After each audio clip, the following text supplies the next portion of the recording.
Good evening. I'm Judy Woodruff. On the NewsHour tonight, mixed messages. President Biden warns a Russian invasion of Ukraine is still distinctly possible, despite Moscow's claims that it is pulling back some of its troops. Then, courting justice. We take a closer look at the life and legal work of a California State Supreme Court justice who now appears to be on President Biden's short list for the U.S. Supreme Court vacancy. And changing communities. As the black population of Minnesota grows, African Americans and African immigrants coalesce to amplify their voices. We've really created this network, per se, of knowing who we are, respecting our differences, but also really understanding that we are powerful together. All that and more on tonight's PBS NewsHour.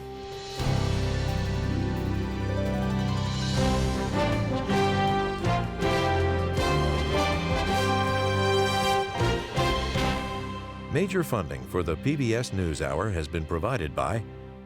For 25 years, Consumer Cellular has been offering no-contract wireless plans designed to help people do more of what they like. Our U.S.-based customer service team can help find a plan that fits you. To learn more, visit consumercellular.tv.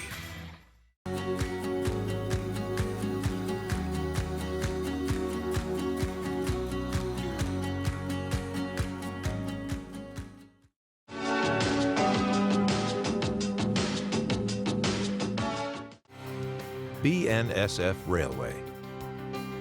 The John S. and James L. Knight Foundation, fostering informed and engaged communities. More at kf.org. And with the ongoing support of these individuals and institutions.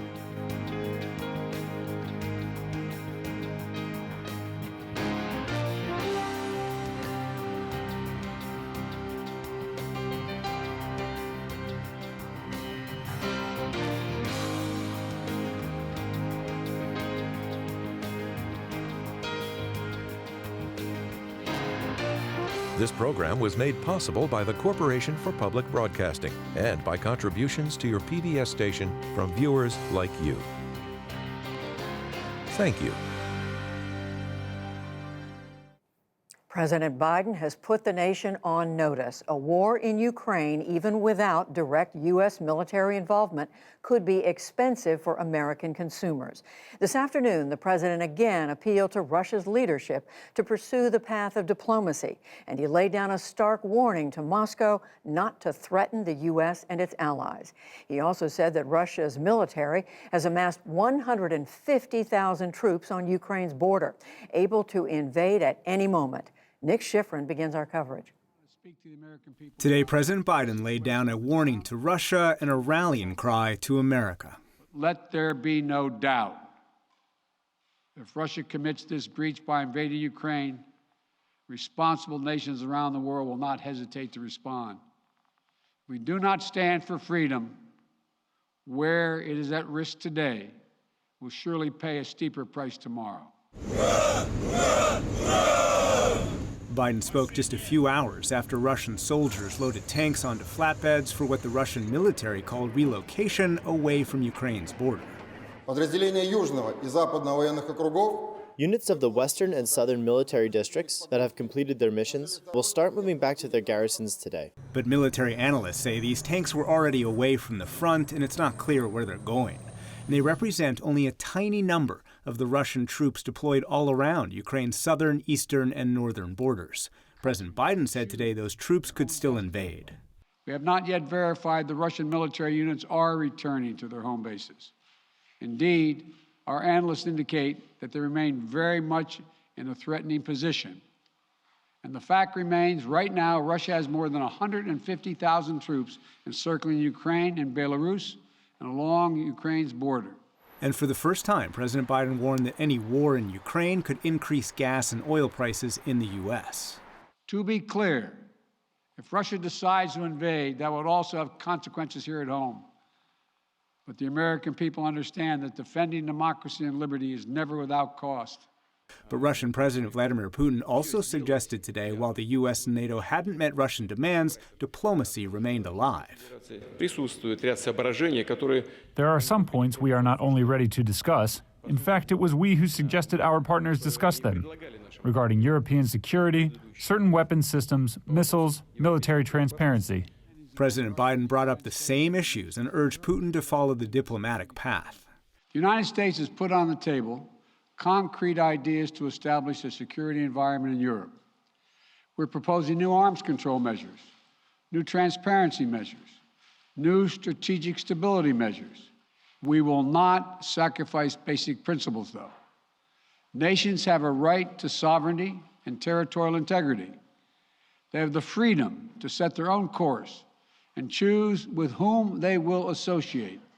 That's a reference to Ukraine's NATO ambitions. NATO has reinforced its eastern flank with U.S. and European soldiers, an attempt to deter any war in Ukraine from expanding into NATO. And make no mistake, the United States will defend every inch of NATO territory with the full force of American power. We are not seeking direct confrontation with Russia, though I've been clear that if Russia targets Americans in Ukraine, we will respond forcefully. And if Russia attacks the United States or our allies through asymmetric means, like disruptive cyber attacks against our companies or critical infrastructure, we are prepared to respond. But Ukraine has long feared Russian cyber attacks, and today the websites of Ukraine's two largest state banks and the foreign and defense ministries were hacked. And in Moscow, Russian lawmakers gave Putin more leverage. The lower chamber voted to recognize the independence of two breakaway regions in eastern Ukraine and the Donbass, Donetsk and Luhansk, where Russian-backed separatists have fought the Ukrainian military since 2014. Today, we don't trust the Kyiv regime. Ukraine is now led by fascists and supporters of Anglo-Saxon countries. By making this proposal, we do only one thing. We offer protection to the people. U.S. officials fear that claim of protection could be used for offensive military action. Today, Putin was non-committal, but standing next to the German chancellor, used specific language to say Russian allies were already being killed. In our assessment, what is happening now in the Donbass constitutes genocide. As for the assessment of whether war is any less likely today, U.S. officials call the Russian messages mixed. For the PBS NewsHour, I'm Nick Schifrin. We now get two perspectives on all of this. Leon Panetta was Secretary of Defense and Director of the CIA during the Obama administration. He also served as White House Chief of Staff during the Clinton presidency and earlier as a member of Congress. And Angela Stench, she was on the State Department's policy planning staff during the Clinton administration and served as the top U.S. intelligence officer focusing on Russia during the George W. Bush administration. Her latest book is Putin's World, and she is now a professor at Georgetown University. Welcome to both of you to the NewsHour. Secretary Panetta, to you first. The message President Biden delivered today, how should the American people read that? I think it's a very important message to send at this point in time. Look, we're at a pivotal time here. And a dangerous time with regards to the United States, with regards to the Ukraine, with regards to our allies in Russia. And what happens here will tell us a lot about the future. And so it was important for President Biden to send a very tough, clear, concise, and honest message to Russia that the United States and our allies remain strong, remain unified, and if they decide to invade, that they will pay a heavy price. That's a very important message for Putin to hear at this point in time.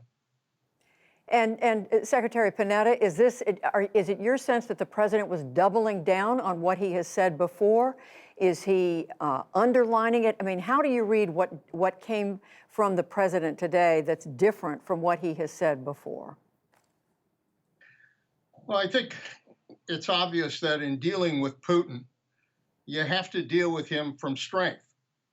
For too long, Putin has read weakness on the part of the United States, and as a result of it, took advantage of that in Georgia and the Crimea, in Syria, and against the United States in a cyber war.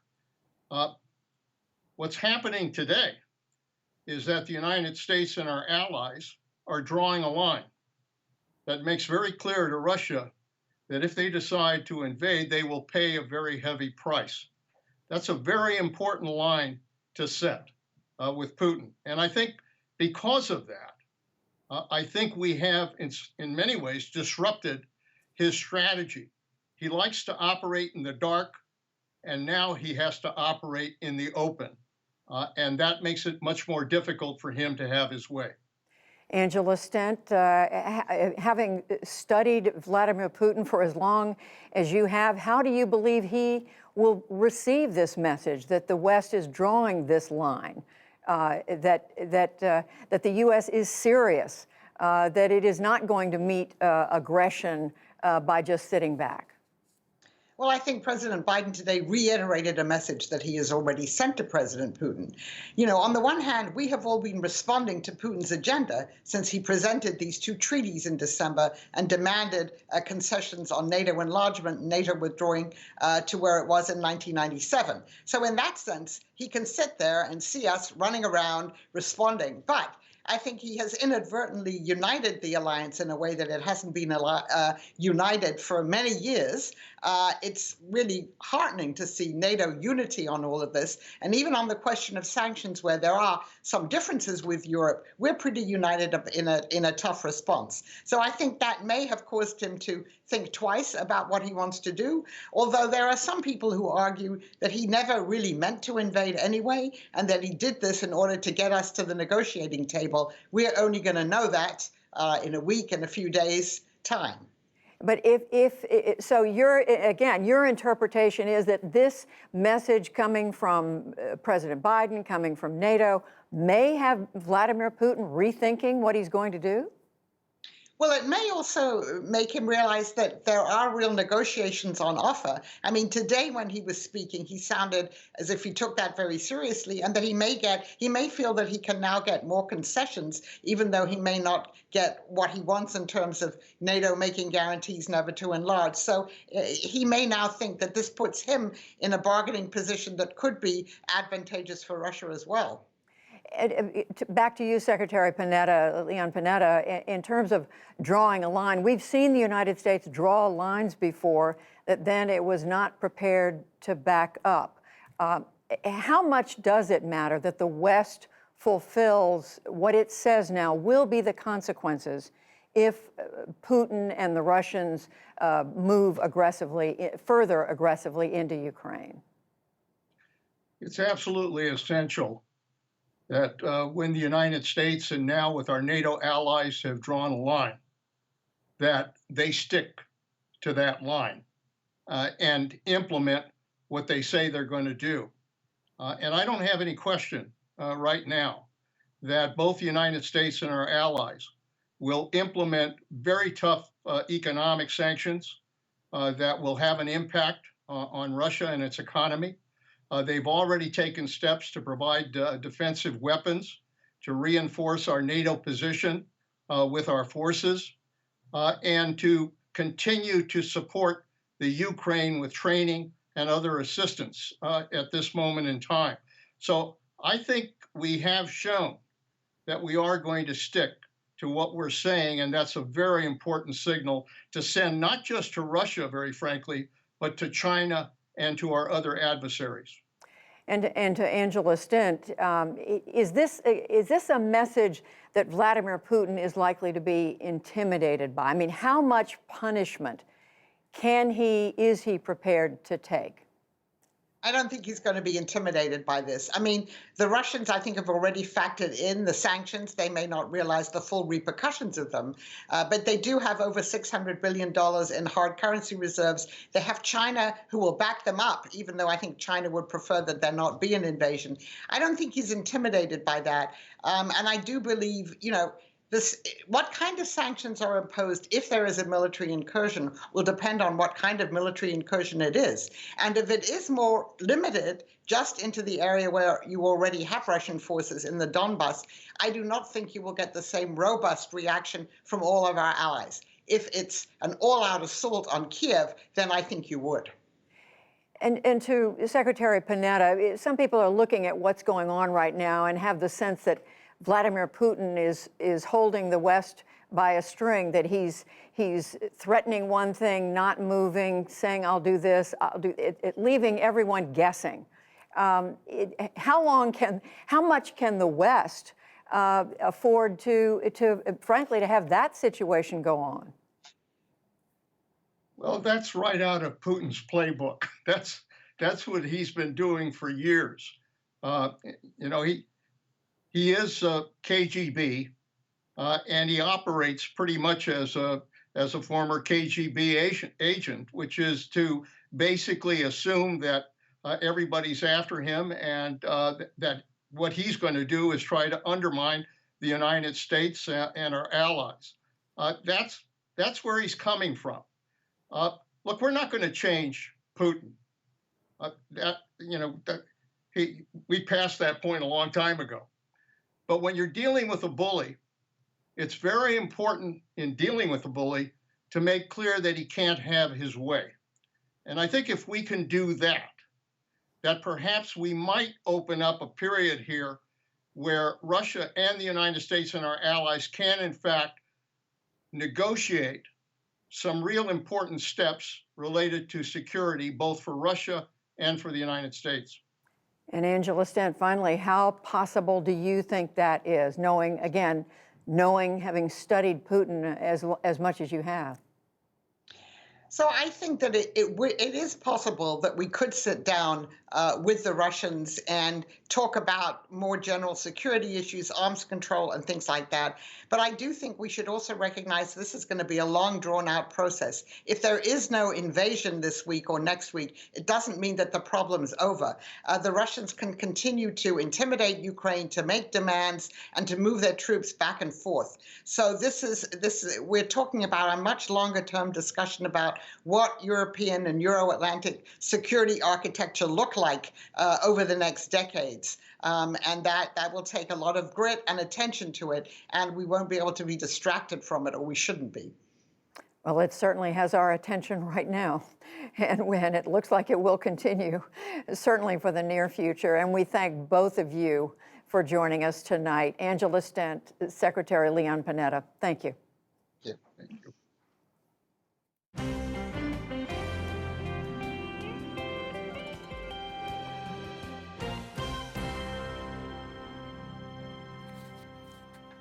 In the day's other news, a new trial began for Russian opposition leader Alexei Navalny at a prison where he's already jailed for parole violations. He now faces charges of fraud and contempt of court. But at today's proceedings, Navalny refused to back down. I'm not afraid of the decision of the court, Russia's Federal Security Service, the prosecutor's office, or anyone else. I'm not afraid because I consider it humiliating to be afraid of all this. It's bad to live and accept all this. Navalny's allies say that he could get another 15 years in prison if he's convicted, and that the Putin government wants to keep him locked up for as long as possible.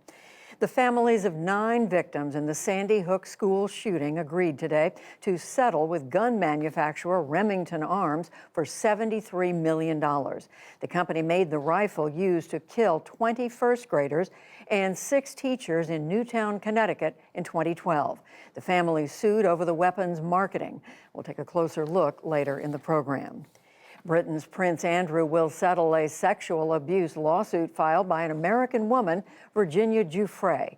Court documents say that he has agreed to make a substantial donation to Giuffre's charity for victims' rights. The prince has denied that she was trafficked to him as a teenager 20 years ago by the late Jeffrey Epstein. In Canada, Ottawa's police chief resigned today amid criticism for failing to end protests over pandemic restrictions. Truckers have tied up the city for more than 2 weeks. Meanwhile, the border crossing at Coutts, Alberta, reopened after protesters left voluntarily. Police also said the blockade of a border crossing near Emerson, Manitoba, is ending. Back in this country, the U.S. Senate narrowly confirmed Robert Califf to lead the Food and Drug Administration. The vote was 50-46, with most Democrats in favor and most Republicans opposed. Both sides pointed to his previous stint as FDA commissioner under President Obama. As FDA commissioner during the Obama administration, Mr. Califf showed blatant disregard for the unborn and for the health and safety of women and girls when he weakened safety and reporting requirements for a dangerous chemical abortion drug. I urge all of my colleagues to give families across the country the peace of mind and give the hardworking staff at the FDA the experienced Senate-confirmed leadership it needs by joining me in confirming Dr. Califf today and working with him and FDA to continue protecting families across our country. The FDA has not had a permanent commissioner in more than a year. A former Minneapolis police officer accused of violating George Floyd's civil rights testified in his own defense today in St. Paul, Minnesota. Tu Tao is one of 3 men accused of failing to prevent Floyd's murder. He testified that his job was crowd control, so he did not intervene as Floyd was pinned by the neck. A federal jury in New York has rejected Sarah Palin's libel suit over a New York Times editorial. Today's verdict came a day after the judge ruled against Palin. He found that she failed to prove that the Times acted maliciously when it wrongly linked her statements to a mass shooting. The former Alaska governor said today she's disappointed. Her lawyer said they are considering an appeal. These aren't the kind of decisions you're going to make overnight. If I had to guess, do I think we will appeal? Some issues relating to this process, yes, but we'll have further on that down the road. And when you'll find out is when we file a notice of appeal. The New York Times said the verdict reaffirms that public figures should not be allowed to use libel suits to intimidate news organizations. A new federal report finds sea levels along America's coastlines could rise as much in the next 30 years as they did in the entire 20th century. The National Oceanic and Atmospheric Administration projects increases of up to a foot as the planet warms. Along the Gulf Coast, the rise could be 1.5 feet. In economic news, the U.S. Labor Department reports that inflation at the wholesale level jumped 9.7% in 2021. But that didn't seem to be a drag on Wall Street today. The Dow Jones Industrial Average gained 422 points, 1%, to close at 34,988. The NASDAQ rose 348 points, that's 2.5%. The S&P 500 added 69, that's 1.5%. And at the Winter Olympics, Russian Kamila Valieva took the lead in the women's individual figure skating competition after the short program. The 15-year-old was allowed to compete despite a positive drug test last December. The International Olympic Committee says that if she medals, there will be no ceremony until her case is resolved. Still to come on the NewsHour, what the Sandy Hook settlement with a major gun manufacturer might mean for gun control. The Trump Organization's accounting firm cuts ties over dubious financial statements. Western states face a bleak future amid the worst drought in more than 1,000 years, plus much more. This is the PBS NewsHour from WETA Studios in Washington and in the West from the Walter Cronkite School of Journalism at Arizona State University. As we reported, families of the Sandy Hook Elementary School massacre reached a historic settlement with the manufacturer of the rifle that was used in that attack. Experts say the $73 million settlement is a landmark development because the gun maker agreed to release specific documents for the first time. John Yang has the story. Today is not about honoring Ben. Today is about how and why he died. Today is about what is right and what is wrong. Francine Wheeler's son Benjamin was one of 26 students and educators murdered in 2012 at Sandy Hook Elementary School in Newtown, Connecticut. She said today's settlement is the first piece of accountability in nearly 10 agonizing years. Our legal system has given us some justice today, but David and I will never have true justice.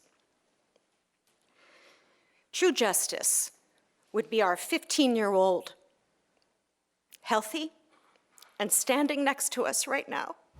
The agreement ends litigation from families of 9 victims alleging that gunmaker Remington, whose Bushmaster AR-15 style rifle was used in the massacre, knowingly and negligently marketed military-grade weapons to unstable people. In 2020, Remington filed for bankruptcy a second time. In addition to the financial settlement, Remington will release thousands of pages of internal documents, including marketing plans. Parents, including Nicole Hockley, whose 6-year-old son Dylan was among those killed, said that was key. For 8 long years, we've continued our fight to hold Remington accountable for its role in prioritizing profit above safety and using reckless marketing techniques to appeal to at-risk and violence-prone young men. While federal law gives broad immunity to gun makers, the lawsuit used an exemption for challenging marketing practices. Josh Koskoff is one of the lawyers for the families. From the beginning, it was not about money. It was about finding out, getting answers, learning about these decisions. And the linchpin of this settlement is that it allows these families the rights to share the information as to what they learned. As the family spoke today, the deep pain from that dark day a decade ago remains. This is a picture of Rachel, and we still feel her spirit, but every single day we miss who Rachel would be. My little boy, Noah, never came home from school that day. I invite you all to imagine, one moment we had this dazzling, energetic 6-year-old little boy, and the next, all we had left were echoes of the past. A past that still haunts them as they hope today's settlement could prevent others from suffering as they have. For the PBS NewsHour, I'm John Yang.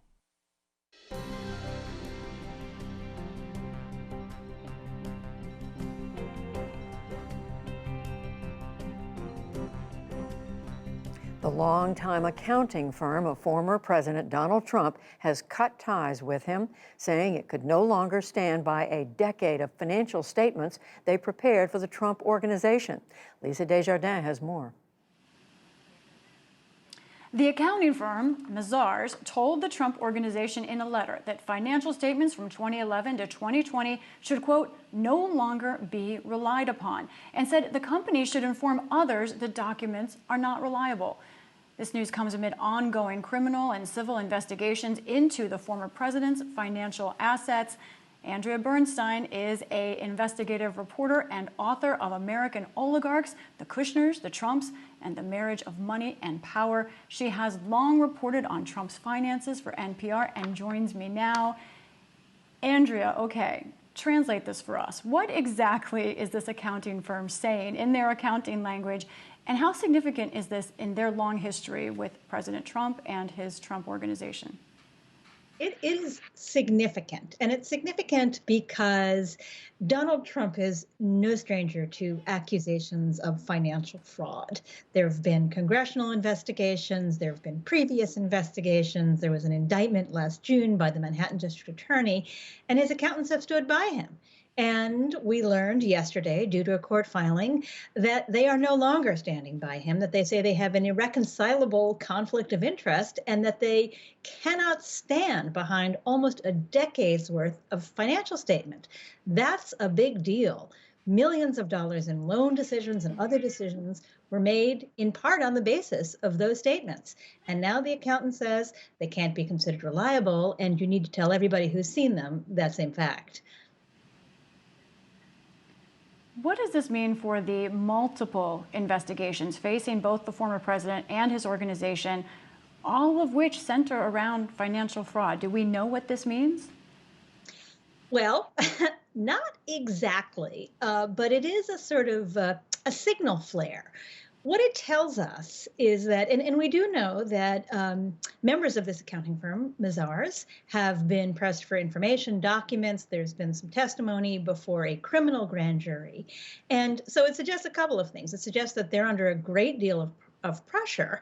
And also, it really says something that the former president's longtime accountants are making this public statement about him at this moment, where we know the Manhattan District Attorney is actively engaged in an ongoing grand jury investigation into whether there was further criminality, further fraud at the Trump Organization. And the New York Attorney General is investigating whether the Trump family business failed to pay its share of New York State taxes. It's not a moment where you want your accountants to say, we're not standing by the statements we issued over 10 years. You know, the Trump Organization hasn't been shy about handling legal matters in the past. How are they reacting to this? What are they saying? What's the former president saying? So there was a key line in the letter, and the accountant said, we did not conclude that the statements are not reliable. And the spokesperson for the Trump Organization leaned into that, and they said, well, that is a vindication, and it means both the district attorney and the attorney general should drop their cases. This is a familiar to me Trump Organization and Trump legal response, to say that something vindicates them that does not vindicate them, and therefore everyone shall move on. So far in these two cases, that tactic has not worked. You know, another Trump trademark, however, is he has long bragged about his ability to brag, openly declared himself smart for finding ways around paying taxes. So I'm curious, a big picture question here. How hard is it to prove fraud against someone like former President Trump or the Trump Organization? Well, so we don't know what the New York Attorney General is going to do. We don't know what further steps the Manhattan DA is going to do. But we do know from what has been charged that the district attorney has gathered a great deal of evidence that the former, or the chief financial officer for the Trump Organization and two Trump companies deliberately did not pay U.S. taxes, according to the indictment. Now, they've pleaded not guilty, but what the charge is that for 15 years, including while Donald Trump was the head of the U.S. government, his eponymous company, according to the indictment, cheated the U.S. government. That is quite a charge. Now, again, they've denied all the charges, and the president himself has not been charged with any crimes. Do you think then, going forward here, are we facing years before we understand kind of what all of this means, or where are we in these cases? Well, I don't suspect years. I mean, we do know we have already a great deal of information in the civil investigation. This is an investigation by New York Attorney General Letitia James. And because the Trump Organization has resisted turning over information, has resisted giving testimony, her office has put a great deal of evidence into the public record. In addition, in the separate criminal matter that is brought by the Manhattan District Attorney, the judge in that case indicated he wants there to be a trial in September.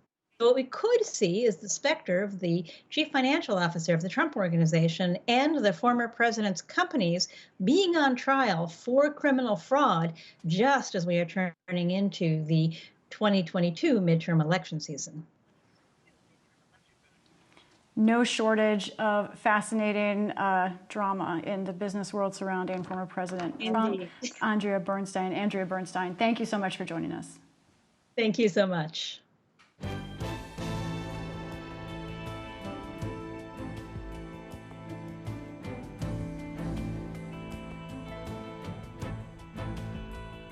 As President Biden examines the records of potential Supreme Court nominees, we continue our series of profiles of the women we believe are on his short list. Tonight, California Supreme Court Justice Leondra Kruger, who, unlike some of the other top contenders, has never faced questions from the Senate Judiciary Committee. Jeff Bennett has our report. It's a title Leondra Kruger already knows well, Justice. While she'd be the first black woman to join the court, being the first is a position she knows well too. Kruger grew up in the suburbs of Los Angeles, both parents doctors. Her mother immigrated from Jamaica, her father the son of European Jewish immigrants. She attended an elite prep school where she played the cello and was editor of the school paper. That led to undergrad at Harvard and then Yale Law School, where she became the first black woman to serve as editor-in-chief of the Yale Law Journal. At the time, I didn't even understand what a trailblazing selection she was. Renato Mariotti is a former federal prosecutor who attended law school with Kruger. I cannot imagine hurting a more difficult set of cats than hurting the editors in the Yale Law Journal. It really speaks well to her ability to work well with others and build a consensus. Even as she was breaking barriers, Mariotti says the effects of racism were still very clear. There's a cab that passed her up, even though she was in a business suit hailing a cab right in front of me, and came and stopped by me instead. And I remember I opened the door for her to get in and get into my cab that I had hailed. And she gave me this look that I didn't understand at the time. I can imagine that it's just part of what she's had to go through her entire life. Kruger's first job at the Supreme Court was as a clerk for the late John Paul Stevens, the long-serving liberal justice. She later recalled the advice he gave his former clerks on his 99th birthday. Always work hard and do your best. Years later, she entered the courtroom again, this time as an advocate representing the U.S. government in the Solicitor General's office for both Republican and Democratic presidents. Mr. Chief Justice, and may it please the court. She argued 12 cases before the justices, more than any other black woman in history. She is so smart, so careful, so meticulous, so poised. Neil Katyal named Kruger his deputy when he served as acting U.S. Solicitor General in the Obama administration. He sat in the chambers during 10 of Kruger's cases. I was blown away by her ability to take withering criticism, pause, smile, and answer it head on. She clearly had the respect of every justice on the Supreme Court. That poise under pressure was seen in one of the most high-profile cases she argued for the government. At issue, religion and employment discrimination. The position, she argued, has become a potential red flag for conservatives who fear she could be hostile to religious liberty. Both conservative and liberal justices sounded skeptical during those arguments. We think how the inquiry plays out in particular cases may be extraordinary. I too find that amazing. And a unanimous court decided against the Obama administration. After leaving the Department of Justice, she moved back to California, appointed to the state Supreme Court by Democratic Governor Jerry Brown. Her confirmation hearing lasted just 35 minutes, and she was unanimously confirmed by the committee, which included then Attorney General Kamala Harris. I, Leandra Kruger, do solemnly swear. When she took the bench in January 2015, she was just 38 years old, one of the youngest justices in state history, and just the second black woman. It is a responsibility to approach each case with an open mind and with an awareness that the court's decisions matter in ways that are manifold to the lives of the people that we serve. All rise. On the bench, she's seen as a moderating voice. She often writes unanimous opinions, so it doesn't mean that she's always in disagreement. But her reputation, in addition to being brilliant and well accomplished, is of being more at the center. An analysis from the California Constitution Center at UC Berkeley School of Law says she's been the median justice on the court and proceeds from a neutral approach that produces equivalent proportions of relatively liberal and conservative results. She's authored opinions on issues including access to police body camera footage, police searches of vehicles at traffic stops, and the death penalty. She's immensely talented and is the right pick for this position. California Chief Justice Tani Kantil-Sekoué, herself appointed by former Republican Governor Arnold Schwarzenegger, says Kruger is respected by her colleagues on the bench and works to find common ground. She's a consensus builder, and she does it with an open mind and fairness, and she does it respectfully. Even though there might come a time in the case where you may depart from her reasoning or she from yours, it's never unreasonable. It's never outlandish. It's always understandable. An approach, she says, would benefit the U.S. Supreme Court. Good luck with that. That's not going to happen. I think that this court is very strongly divided. And the best of consensus building personalities will not be able to get over some chasms in interpretations of the Constitution. The divide is clearly there. One potential hurdle for a nomination, the rise from state court directly to the Supreme Court, is rare. I do so swear. It hasn't happened since Sandra Day O'Connor in 1981. The U.S. Supreme Court, like the California Supreme Court in matters of state law, is a court of last resort. But for Krueger, it's exactly that experience in California that helps shape how she sees the role of the U.S. Supreme Court. The United States Supreme Court's job is to help provide answers and advance the understanding and development of the law. As the president considers who to appoint, this is the second time Krueger has found herself on Biden's radar. She was previously offered the job of Solicitor General, but turned it down. She thinks of herself more as a judge and less as an advocate. If she finds herself at the top of Biden's list again, a lifetime appointment and a place in history might be harder to turn down. What's the significance, as you see it, of Justice Krueger being the first Black woman to sit on the Supreme Court? We in the judiciary, more than any other branch of government, we rely on the public's trust and confidence. And in order to have that, we, I think, must reflect the diversity of the people whose lives we are intruding upon. It makes it important that people know that we know what's happening to them, we can understand. And so it's a first that will build dreams. It's the kind of first that will be self-affirming, like, yes. At 45 years old, she'd be the youngest nominee in more than 30 years and be in a position to influence the direction of the Supreme Court for decades to come. For the PBS NewsHour, I'm Jeff Bennett. And in case you missed our earlier reports, you can learn more about Leondra Krueger and two other women we believe are likely on the president's short list at pbs.org/newshour.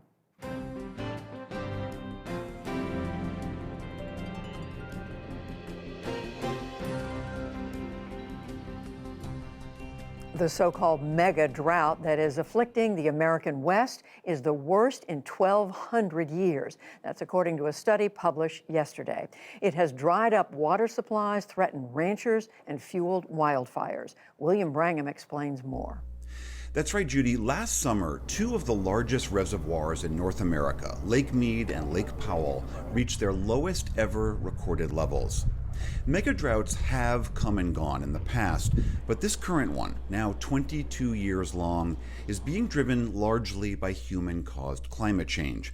According to the study, our warming atmosphere has made this drought much worse, 40% worse, and it's likely to continue. The new study was just published in the journal Nature Climate Change, and its lead author, Park Williams, joins me now. Park, great to have you back on the NewsHour. Could you just tell us a little bit more about the historic nature of this drought? I mean, 1,200 years that this is the worst that we've seen. How do you go about proving something like that?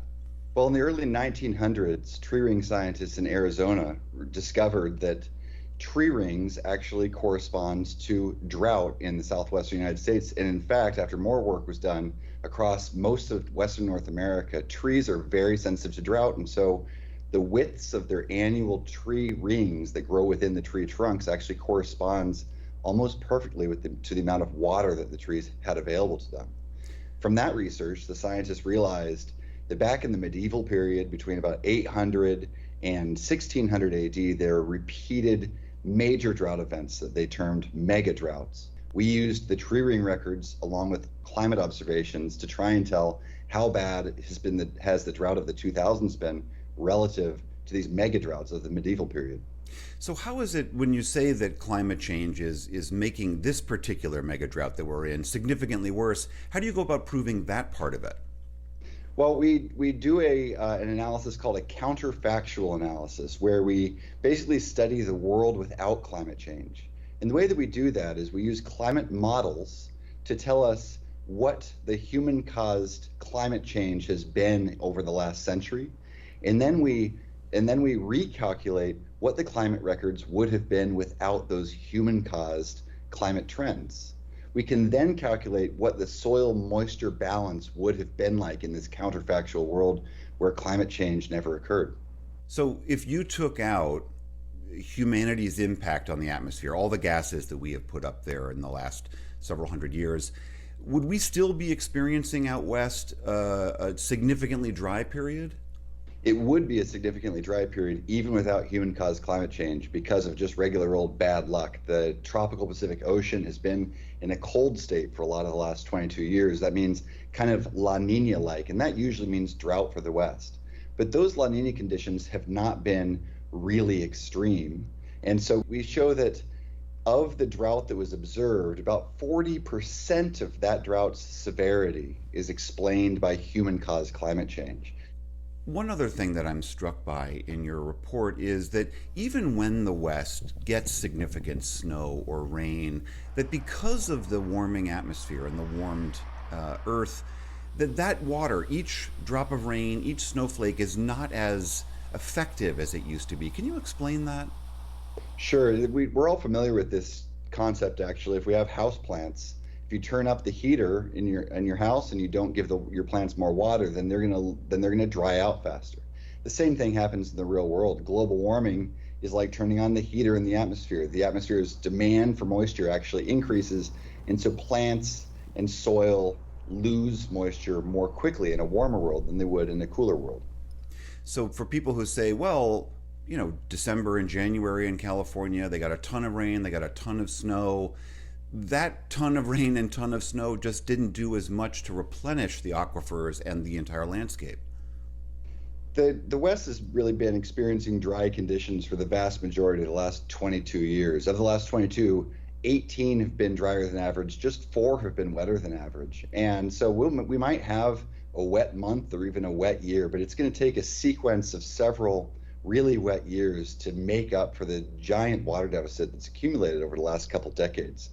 So I know that the majority of your work is about looking into the past, but going forward, what does this research indicate it means for us? If we know that the temperatures are continuing to climb, greenhouse gases emissions are continuing to climb, what does that mean for the West? Well, we have 2 really important lessons, one from tree ring records and one from climate modeling. The tree ring records tell us that if the future is anything like the past, then water in the West is going to be like a yo-yo. There will be very dry periods, and there will also be very wet periods. Climate modeling tells us, though, that the average year is getting drier and drier.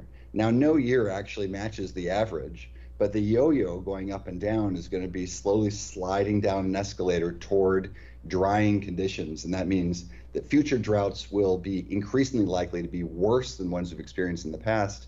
And when it does inevitably get wet, those wet periods very likely will not last as long as they would have historically. All right, Park Williams at UCLA, the most recent study is in the journal Nature Climate Change. Always good to see you. Thank you very much. Thank you.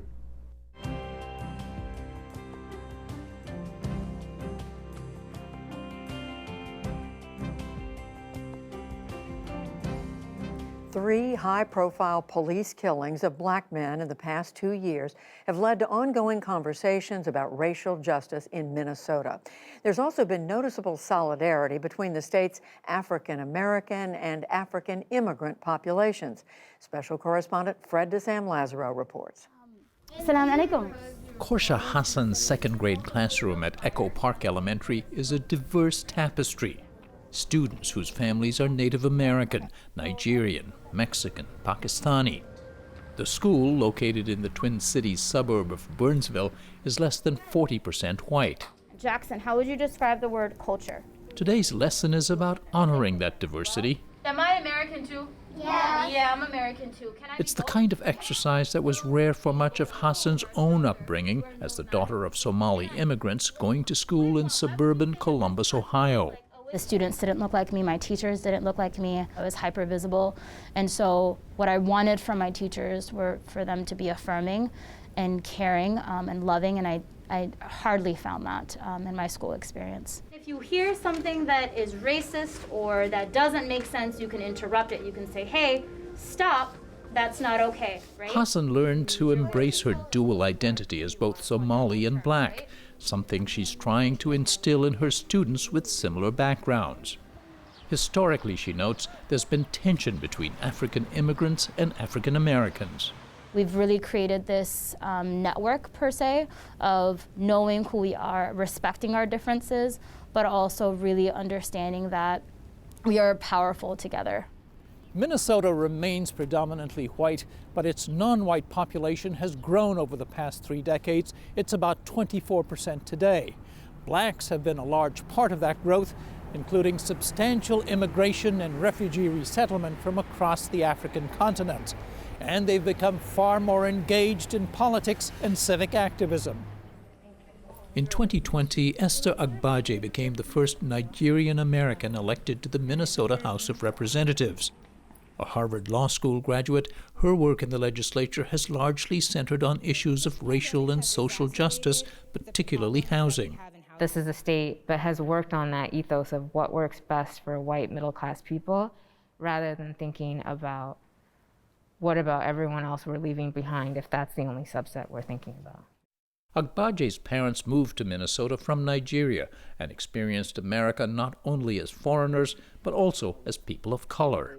I grew up with the sense of knowing that, there's different races across America, and yes, as a Black person, you tend to have to prove yourself a little bit more, and then even as a foreigner, you have to even work even harder to be able to be in these spaces. Agbaje says her parents, like many other African immigrants, heard negative stereotypes about Black Americans. Journalist and PhD student Ibrahim Hirsi, a Somali immigrant himself, says those depictions were reinforced by a key American export, Hollywood movies.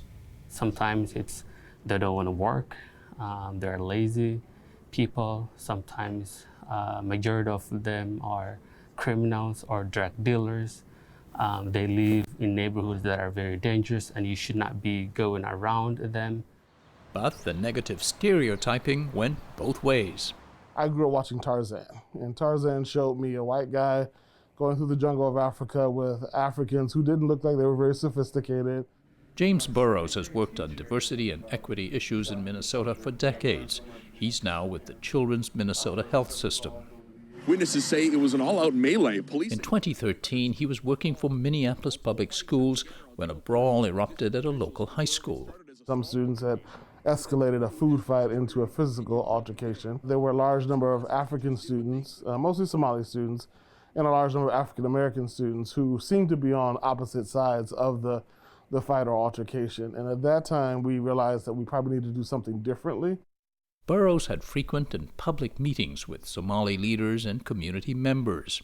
We talked about how we needed to work together and learn from each other about that misinformation we got as kids, and basically learn about each other, our cultures, our business acumen, our educational acumen, and move forward together. And our kids, our young people, needed to see that as well.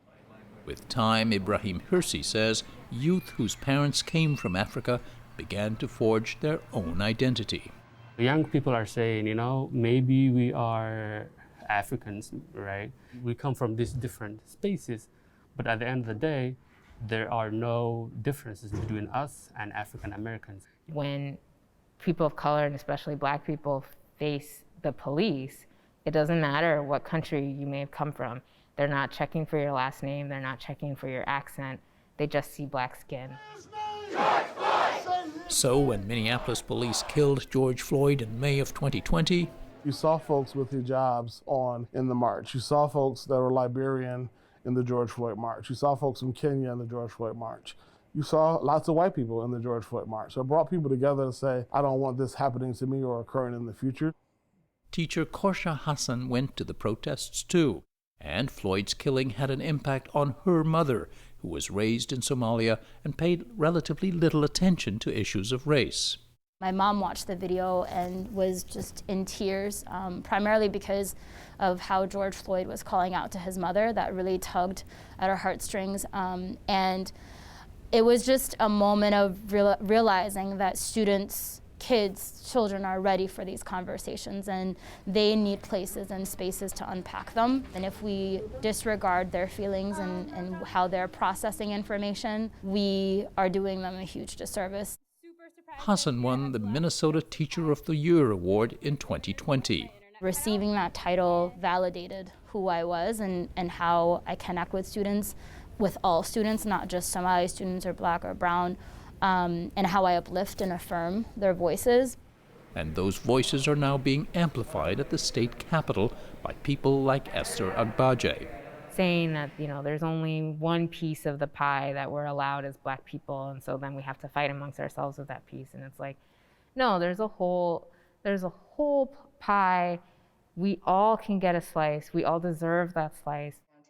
Agbaje has joined other African immigrants and African Americans in the People of Color and Indigenous Caucus, now more than 20 members strong. For the PBS NewsHour, I'm Fred DeSan-Lazaro in the Twin Cities. And Fred's reporting is in partnership with the Undertold Stories Project at the University of St. Thomas in Minnesota. And that's the NewsHour for tonight. I'm Judy Woodruff. Join us online and again here tomorrow evening. For all of us at the PBS NewsHour, thank you. Please stay safe, and we'll see you soon. Major funding for the PBS NewsHour has been provided by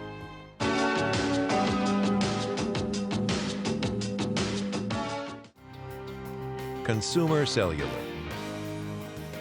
BNSF Railway,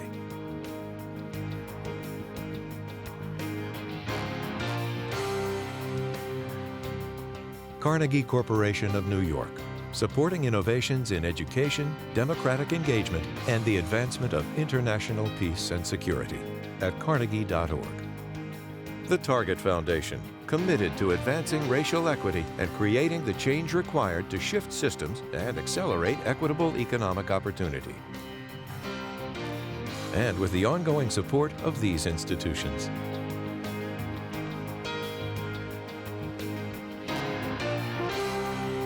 This program was made possible by the Corporation for Public Broadcasting and by contributions to your PBS station from viewers like you. Thank you.